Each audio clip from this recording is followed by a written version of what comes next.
One of the other areas that society lets you play with because they don't care so much is people are dying. Because those are sort of not their main focus in this kind of society. So I started to be with dying people. And what I noticed was that all the stuff that I had done with drugs and with meditation and with India, whatever it was that had happened, there was a payoff in being around dying people. Because there was some way in which I could stay somewhat centered in these situations and not get so caught in the drama that was so overriding for everybody that I could keep that quietness and people could resonate off that like a rock in the room, and they could start to develop, start to release some of that incredible anxiety and paranoia and hysteria. I remember when my mother was dying, she was in the hospital, and I had been down at the Newport Jazz Festival with some musicians, and I had taken a lot of mescaline. And I came to the hospital to see her, and I was on mescaline, and she was on morphine. My mother was this very straight lady, very straight, very much opposed to drugs. But there we both were, drugged out of our minds. And we met in this space that was quite incredible, just breathtaking, in which she said, you know, Rich, I know I'm going to die. And I said, yeah, I think you are. And all the time, all the rest of her scene was people coming in and saying, oh, Gertrude, you're looking better. The doctor says we've got a new medicine. And there she was down 80 pounds. And they'd walk out in the hall and say, she won't live the week. And the doctors, the nurses, there was a complete conspiracy. Can you imagine you're going through the most profound, life-changing experience in your life, and you're surrounded by total deception, total hypocrisy? I mean, can you hear of anything more inhumane in a strange kind of way? Out of kindness. Nobody wants to hurt anybody or scare anybody or upset anybody. And ministers and rabbis doing the same thing, by the way. I mean, they're the ones that are supposed to cut through, and most of them are so frightened of death they can't.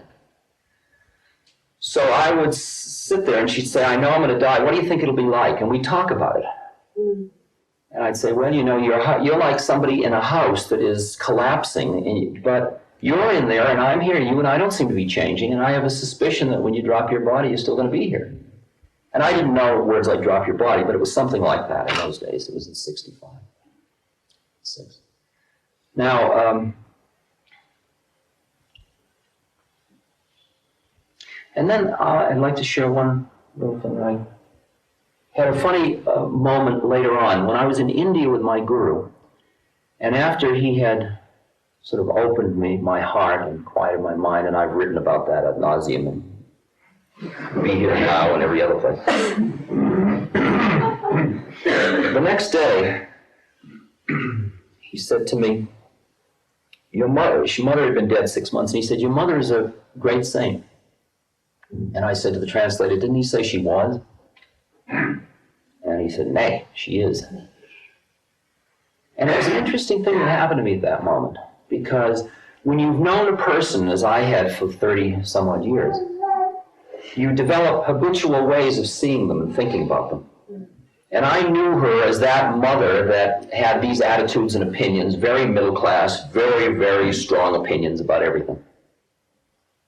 And when he said she's a great saint, I saw this being who had taken this particular birth. And I remembered the few moments in our life, and you could count them practically on the fingers of one hand, where she and I had transcended middle-class mother-sonness. It was just like what happened under morphine and mescaline that moment. We transcended it. We were no longer the middle-class mother and the middle-class son reacting and doing all our numbers. We were just these beings who were being together. And the next day when I came into the hospital and I said to her, wasn't that a great conversation we had yesterday? Now she wasn't under morphine. She says, we were out of our minds. That was silly. That was silly talk. Silly talk. And she was back in that other role again, which she didn't have any doorway through to that. She couldn't go in and out of that easily. So she held in. But I could remember moments when she and I had transcended that, just a few, and suddenly they became figure, and all the rest of our relationship became ground. And from then on, I knew her in a different way. Does that make sense? Can you So, when I work with somebody that's dying, I really see just a soul that is about to drop a body. That's really what I see. And I'm there to talk to the soul, but compassion means, one of the things that, compassion, by the way, is the balance between that higher thing that sees how it all is and says it's all fine, and the human heart, which has empathy and pain and all those things. And the balancing of those is a real quality of compassion. That you do what you can to relieve suffering from your human heart, but with your head you are open to how it is, including the suffering, including what you can't do. And compassion in this case means often leaving people alone to suffer. It's an interesting one, that you can't take somebody's suffering away from them. You can merely create a space where if they want to let go of their suffering, there's nothing in you that's going to keep them stuck in it. That's the big one. Because you walk in, and a lot of the people that I deal with in dying really want to deny death. They want to hold on. They are very frightened. And it is not my job to come in and say, ah, ha, ha, ha, it's all a big joke. Don't be silly. I have no moral right to do that. Interesting. I have no moral right to do that. And I found this, like, when you have somebody you love, you want so to share with them all of the things that you think would alleviate their anxiety and their fear. And if they're not asking, boy, you really can't come on. You don't come on to other people that way. I had this interesting experience. I don't think I mentioned it yesterday. My father, where I would lecture about dying. Did I talk about this? I'd lecture about dying on his front lawn. We had a big summer home up in New Hampshire, and when people started to come by, there'd be like 300 for a weekend, and they'd be sitting out in the front lawn. He was, at that point, terribly frightened about death. My mother had died, and he was really spending his days writing his will and rewriting his will, and we discuss his will ad nauseum. And I would be out on the lawn talking about these ideas about death, and the minute I would start, I could see him on the edge of the crowd. I mean, I'd watch him, and he'd slowly walk into the house and turn on the ball game on television and just ignore it all. And it would, here I loved him, and I wanted to share this stuff, and he didn't want to know. Maybe 5 years ago, now it's many years later, 10 years later, he's 80 at that time, and he's having a bladder operation. Now, it's not a big operation, but any operation at 80 is heavy. And it's the night before the operation, and my stepmother and I are in the hospital with him, and it's time to go, and he's going to be operated early in the next morning. My stepmother kisses him goodbye, and I go over and I kiss him goodbye, and I'm just putting on my coat, just walking out, and he says to me, "By the way, Rich," he says, "I know this operation is going to be a piece of cake." But he says, "Just in case it goes the other way, what should I expect?" It's like, in 25 words or less, don't give me your crap, just give me a quick one. It's absolutely beautiful. Oh, I just love it so much for that. And I just absolutely just went off the wall. I just trusted my intuition. I just said, well, I'll tell you, it's going to be better than this, and I'll be there to meet you. In other words, it's okay. He says, that's all I wanted to know. Have a good night. See you later. And he trusts that resonance. He just needed from me that one thing. And that's what you do. You work on yourself in order to be available to other human beings as they need you. You don't demand that they'll use you. Okay? Now, there are in the population very few people that really are at the point of their spiritual work where they say, look, my next big thing is dying, and I would like to use my death to awaken more. That's a very special kind of a person. And we've created a center and a whole structure, a hotline and a whole support system for those kinds of people. And there are, as I said yesterday, there are no professional dyers, so that there are those of us that want to be with dying people to awaken ourselves, because to me, that's the greatest game I can play. There's it almost seems macabre from a society's point of view. When I know I'm going to work with somebody dying on a day that's closest to death, I get extremely excited in a very positive way, not in some kind of a perverse necrophilia, but out of just this sense of that as a person approaches death in a positive way, they start to release and release and release, and they become less personality and more soul in form. And it's as if you are starting to have darshan of saints. And when you're with somebody as they're dying in that space, you end up feeling so blessed from having had it's like being at a birth. It awakens the same feelings at me when I am at the moment. I mean, the awesome connection to something so powerful, primordial, connected to the earth as birth and death, and to watch the labor and to help the labor and to see the head appear and to go through that whole process. I sob with awe and beauty and humility and all those feelings of, and it's the same feeling at the moment of death. It's exactly the same feeling. Those are the same moments, really. They're moments of profound transformation when you can almost see through the veil that way on this plane. So I know many of you have experienced the joy of being at a birth, and some of you, I'm sure, have been at a death and been almost surprised that it has been beautiful because of the cultural models that how could it be beautiful? This is a horrible thing, because you're mixed with your human pain and grief of loss and the sense of a very profound process going on. The kinds of experiences that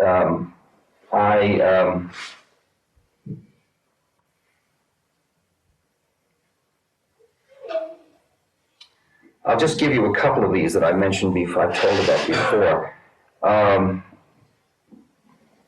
Sitting with a gal who lived with the Huxleys for many years. She was an old friend of Hemingway's. Her name is Ginny Pfeiffer, and she was a very tough intellectual lady, and she didn't want any of my spiritual crap. She's been interested. We were friends, but, you know, that rum-dum business was...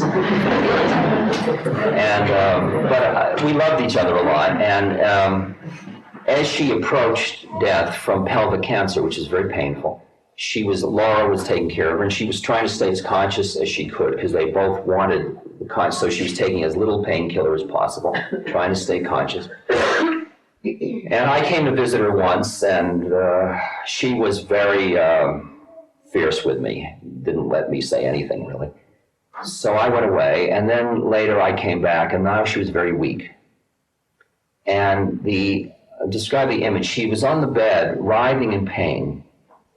She was very weak. And I came in, and she was too weak to talk, so I pulled up a chair, and I sat right by the bed, and I did a meditation. And what meditation I particularly did at that moment, in Southern Buddhism, they send the monks into the cemeteries every night, because in Southern Buddhism, they throw the bodies into the cemetery, and the birds eat the bodies, and it feeds the birds, and then the skeletons left. So there are corpses in all these different states. They have bloated, fly-infested, partly eaten skeleton, and all these different stages. So the monks are instructed to go in and meditate on these different corpses in order to see the ephemeral nature of the human body, really. And you just meditate on the decaying body, really. So I just sat in front of her because her body was very wasted, and I was just meditating on the container, really. And as I started to get over put my pain, she was a dear friend and I knew I was going to miss her, my pain into this spacious context started to get quieter. I started to experience this space, and it all turned into a kind of a purple light in the room for me. That's what I was experiencing. I was just sitting there very quietly. And all the time her body is writhing in pain, and she's, and then she turns to me and she says, and when she opens her mouth, I look at her and I'm seeing purple light, but I'm trying to come back into my body at that moment because I figure she must want something, because I see that she's in pain and I love her. And she turns to me and she says, I've never felt so peaceful in all my life. I wouldn't be anywhere else but here at this moment. She's saying that out of her mouth, and all the time her body is writhing in pain. You see that what happened? The resonance, she came into the meditative space with her awareness instead of just being the experiencer of pain. The experience of pain goes on. The pain doesn't go away, but the awareness behind the pain, she started to come out of that. Another one, a few years ago, Jean Humans. Jean, 62-year-old Quaker lady. I didn't tell about her this. I never know because I teach so many months every day. Jean, 62-year-old Boston. Her husband's a headmaster at a Quaker school. I come back from India a couple of years ago and I get a call. Jean wants to see me. I've only met Jean once before. She had been doing some Zen meditation, some Zen sitting. Very lovely person. So I came to see her with this friend who brought me over, who has also since died, a very beautiful death. And Mary McClelland. And Mary and Dave and Jean's husband brought me up to Jean's room, and then they left. Now, what I've learned, a lot of people come and say, well, you do this dying work, can I train with you? And people have these models in the West. You train, you get a credential, and then somehow you've got a credential and you're a legitimate dyer or something like that, you know. And it really doesn't work that way. I mean, it works that way at the most shoddy, superficial level. But when you walk into the room with another human being, under any conditions, but certainly under profound conditions like where they're facing death, the least bit you try to hide behind your knowledge, you are cutting them off from living truth. I mean, I used to be a psychotherapist for many years, and I was a Freudian. And actually, the only people all that walked into my room were stages of psychosexual development. I mean, I just sat there with my models in my mind, and people were either early anal, late phallic, you know, whatever it was. I mean, I never allowed me to be with human beings because I had to hide behind my models because I needed my structure to protect myself, to make sure I was the therapist in the room. Because I was on very shaky grounds, too. And when you walk into this profound situation, all the work you've done on yourself, this is where the payoff is, because you really have to walk in naked. You have to walk in just wide open all over again. You've got to go in and realize everything that you've done in your life, everything that you've worked on yourself, everything that you've studied and understood, this is what you're offering at that moment. You're offering your being. As Gandhi said, my life is my message. That's what you're offering. So that when somebody says something, instead of they say that and category 623 comes forth, you really have to listen, because you and I both know the same thing can be said from many different levels. So I walked into the room with Jean, and the husband and Mary left, and I sat down in the bed next to Jean and took her hand. And she had an oxygen tank next to her, and she was really very frail and very weak. And she said, Ram Dass, she said, I've finished my work this lifetime. I want to die, and I want you to help me die. Well, it's an opening line, right? So I'm quiet, because I sat out in the car before I came in the house and meditated with Mary before I walked in, just to quiet myself down. So you're not walking right in off the road. Quiet down. And what I hear is channel 2. I hear ego. I hear her saying, or her will, I've had enough, I want to get out. And I said, well, what's your rush, Jean? Well, maybe you're going to learn something from losing each sense by sense. It's a precious human birth. Hang in as long as you can, don't rush. She said, oh, but Ram Dass, I'm so bored.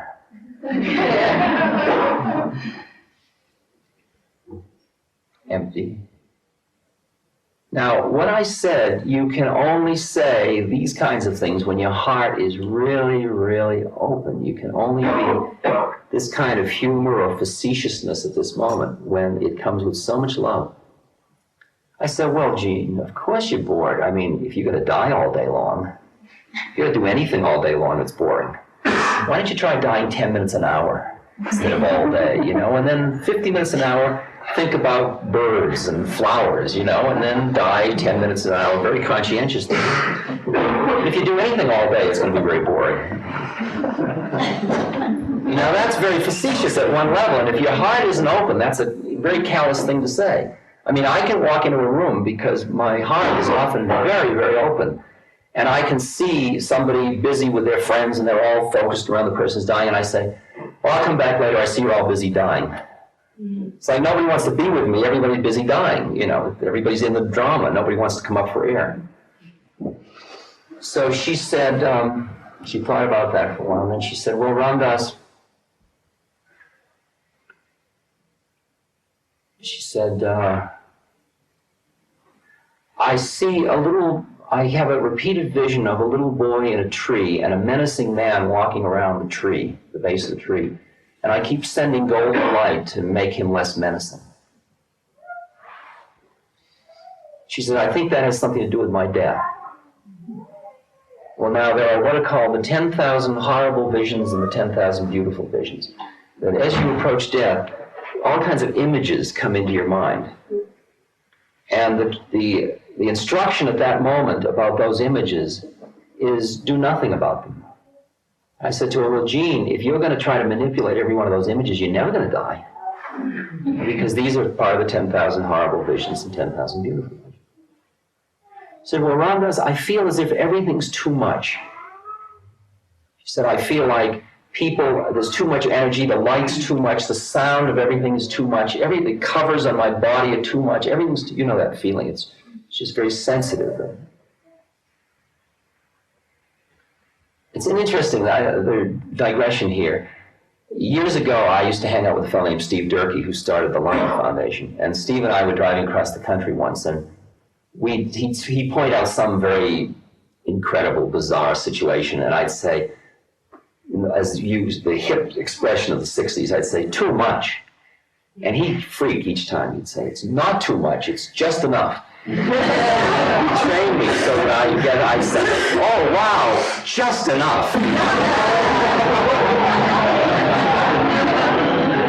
So when she says too much, I can hear that place. And I said, well, Gene, you know, as you approach death, and you are expanding outward, you're tuning to more and more energy. That's what it's like going out on a funnel, out and out and out, into more energy. And if you hold on to your model of who you are, it's like being a 1-quart container when you're now in the presence of a gallon of water, 2 gallons of water, 20 gallons of water, and you feel it's too much and you want to push it away. I said, why don't we just expand outward together and include everything in? Let's do it together, Gene. She lay there and I sat there and I said, you hear the clock ticking on the mat on the bureau? Experience it inside yourself. Hear the children playing outside? Let it be inside of you. Feel the counter pain under your fingertips? Let all that be inside of you. My voice, inside. Let's just expand outward so everything's inside of us, Gene. Hear the airplane? Let it be inside. Just expand outward. And I looked at her, and she was absolutely radiant. I mean, just light, just pouring out of me. After a little while, she sat up, and she took me in her arms. She started to caress my ear and kiss me, and I was hugging her. And there was something so... It was as if we were celebrating spirit. And then flicking through my mind is, her husband's downstairs. And this woman's dying, what am I doing here? You know, and all these little flickers, and then I go back and just the absolute perfection of that moment. And I finally said, well, Gene, you know what I know. Have a good crossing. See you later. I left. Went downstairs and I said, Jean's a great teacher. I feel very graced to have been with her. And my husband called me in New York the next morning, And he said, Jean died during the night. And he said, she went out, he said it was like ink being poured into water. He said she just went out, she just expanded out. He said she was so peaceful. I just wanted to share with you that kind of death. Now, we have to deal with a lot of other kinds of deaths, of course. Accidents, illnesses early in life, suicides. And they're very, very hard to deal with. Once you have clearly in mind what I said yesterday, point that the death doesn't occur, and I hear that reiterated again and again by every conscious being who I assume knows. Maharaji, many other saints, Emmanuel, on and on, that the death is an absolute part of the design of a life. And you don't die a moment before you're supposed to die, no matter how bizarre the death is. It wasn't an error. It wasn't an accident. And it's just that when you're looking at it from the human side, it looks one way. When you're looking at it from outside of the human condition, it looks another way. And I want to share a letter with you. This is a letter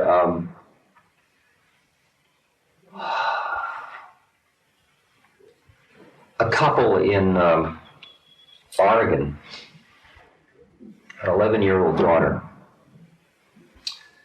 And she had a friend from Hebrew school, another girl, and they went to play tennis. And at the tennis court, they were abducted, they were raped, and they were murdered. And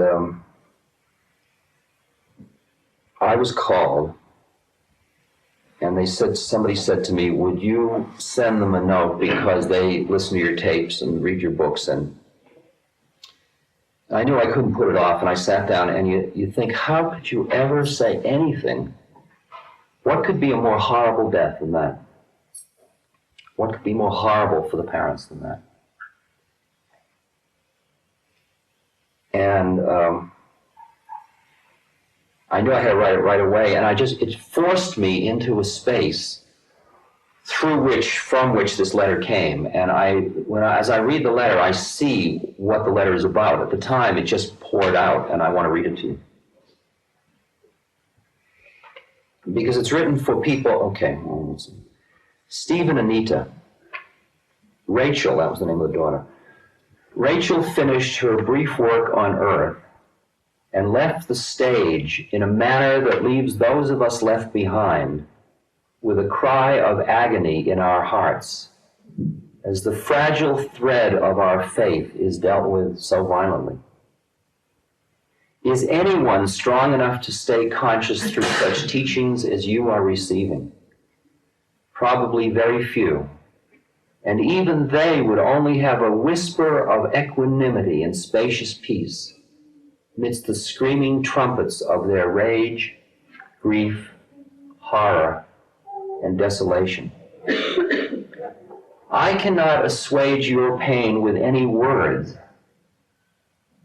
nor should I, for your pain is Rachel's legacy to you. Not that she or I would inflict such pain by choice, but there it is, and it must burn its purifying way to completion. You may emerge from this ordeal more dead than alive. And then you will understand why the greatest saints, for whom every human being is their child, shoulder unbearable pain and are often called the living dead. For something within you dies when you bear the unbearable.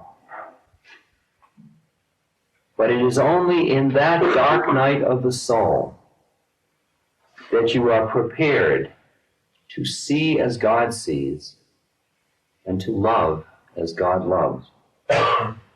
Now is the time to let your grief find expression, no false strength.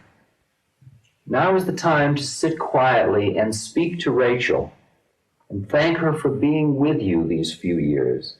Encourage her to go on with her work, knowing that you will grow in compassion and wisdom from this experience. In my heart, I know that you and she will meet again and again and recognize the many ways in which you have known each other. And when you meet, you will, in a flash, know what now it is not given to you to know, why this had to be the way it was. Your rational mind can never understand what has happened. But your hearts, if you can keep them open to God, will find their own intuitive way. Rachel came through you to do her work on earth, which included her manner of death. Now her soul is free, and the love that you can share with her is invulnerable to the winds of time, of changing time and space. In that deep love, include me too.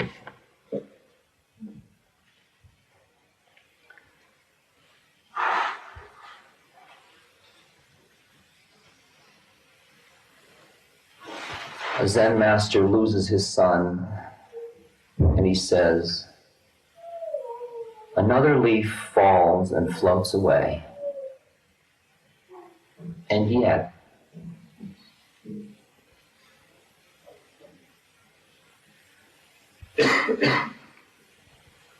spaciousness, another leaf falls and floats away, the human heart, and yet it's my son and I'm going to miss him. And those of you that have read the Castaneda material in Don Juan recall Don Juan's son's death. Don Juan describing when his son died, he said, if I looked at it from one place, it would be unbearable when I see this fine young man die. When I look at it from another place, it's a beautiful process going on. And he could move in and out of these spaces. Now, for people that have lost someone, you lose on this level. Psychologically, you lose. The soul doesn't lose. The personality loses somebody. There are a couple of things to keep in mind. First of all, it often happens when it happens suddenly or unexpectedly that the work between you is not finished. And there is something called finishing work with somebody. And when you can work with somebody that's dying, even if they're in a coma, and if somebody has died, to be with them after they die and start to talk with them, sharing with them all the things that you would like to say to bring the relationship up to the moment. Like, for example, I was very lucky to have that chance to talk to my mother that way before she died, because our relationship was locked in a habitual pattern from years past. And my consciousness had changed, but I hadn't ever met her in this new space. And then she came into this space for that moment and we could meet. Well, the minute a person is out of their body, their soul is free to be with you in wherever you are. And what draws an awareness to you, even if they're in another incarnation, there's plenty left to draw, the awareness is still there. You can talk to and complete business with somebody after they've died. And if anybody has lost somebody, and it doesn't matter even when they've lost them, you can sit down and light a candle or sit in some quiet space and just talk to that person just as if you just talk from your heart and say all the things you would like to say about the beautiful moments you've had, about what you understand. And what is often helpful is if you share your understanding of what this moment is for them and for you.